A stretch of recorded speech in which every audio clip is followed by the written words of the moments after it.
Hi, it's Alaska Granny. Is disaster ahead? It could be. We look at the news and we can be fearful for our world, but we also need to prepare for the things that could happen to our own family. Is money becoming tight for you? Are you concerned about losing your job? Is the price of everything going up so much that you're concerned you won't be able to afford to pay for your basic necessities in the future? What if someone in your family got sick?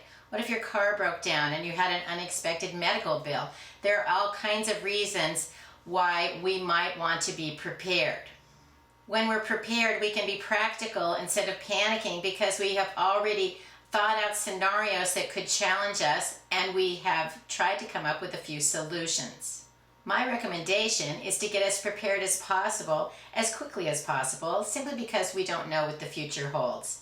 If you've been prepping for a long time, it might be a great idea to take an inventory of your things, check over your supplies, make sure that they're still fresh, in good working order, that they're organized, and that you're using, rotating, and replacing things like food items to make sure that you always have a fresh supply.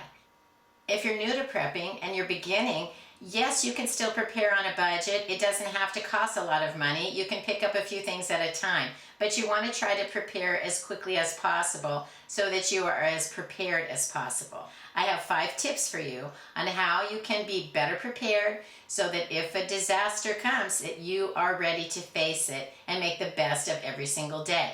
Stock a pantry with everyday food items that you can easily go to your pantry and prepare a meal from that food. It can be basic foods that you or your kids eat all the time. Maybe you like something like macaroni and cheese. You can even get the Easy Mac, and then you can make single meals or get bigger boxes and have more food on hand at a time if you need to.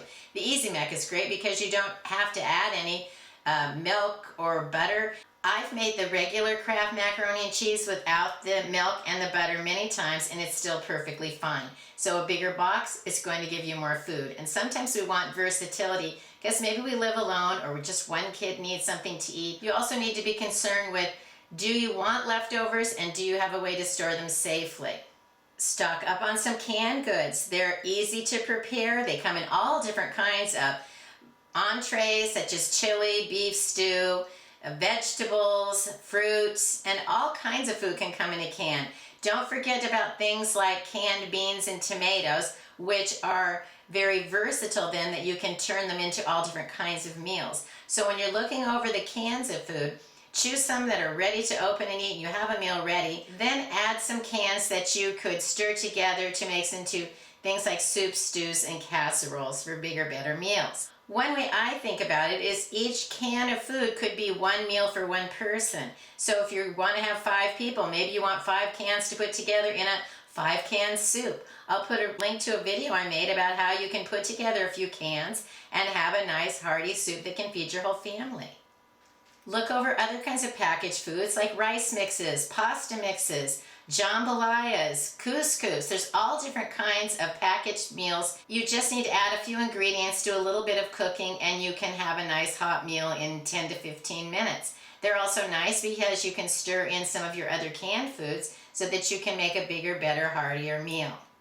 You can always add in a few treats. Don't make it the focus of your prepper pantry. Make it so that you have some additional items that you could make, some cookies or brownies or a cake or a dessert that you can sweeten up hard times and make everybody's day a little nicer.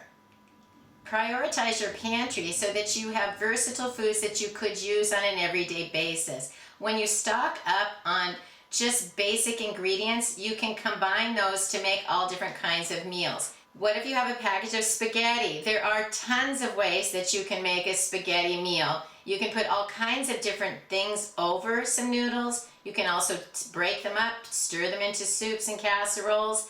A food like pasta is going to be a versatile ingredient that can help you stretch your meals. Other versatile foods to think about are things like oatmeal. You can make oatmeal for breakfast. You can make overnight oats. You can also stir oats into things like meatloaf to make it stretch farther. It's a meal stretcher. And then there's always the basic of beans and rice, lentils and split peas, all of those different longest lasting foods that you can turn into all different kinds of recipes. Balance the foods in your pantry with choices that can enhance your nutrition. You want to have all of the different food groups so that you have all the vitamins and minerals. Then let's think about the protein. Let's add in some cans of meat. There are all different kinds of meat that you can add into your pantry. All different sizes of meat as well.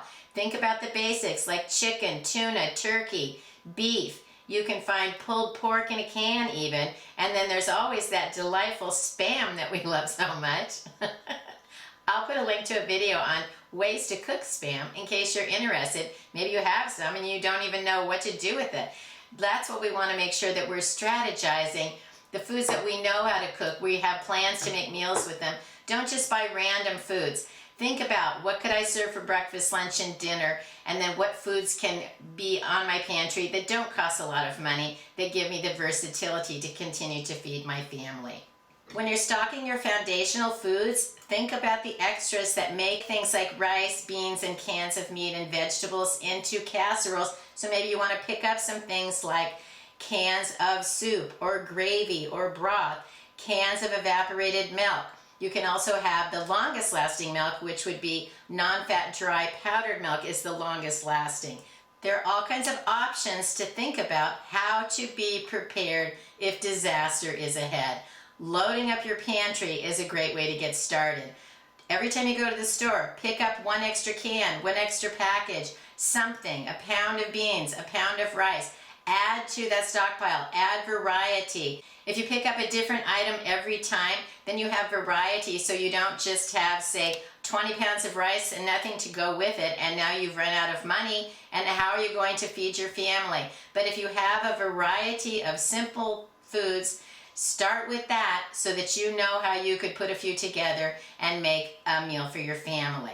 Stock up on food, get as prepared as possible for as long as possible, because we just don't know what's coming.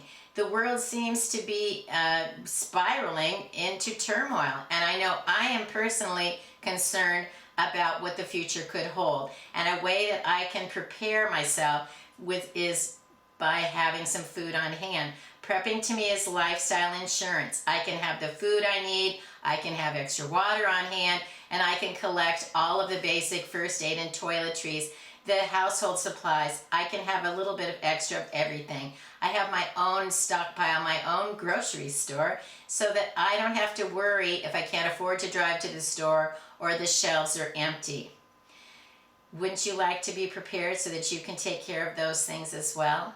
So these are 5 tips on how I think you could be preparing for a disaster ahead. Leave it in the comments below. What are some other tips you have for us so that we are ready if disaster comes to us? I hope you'll like my video. Share it. Please subscribe to the Alaska Granny channel.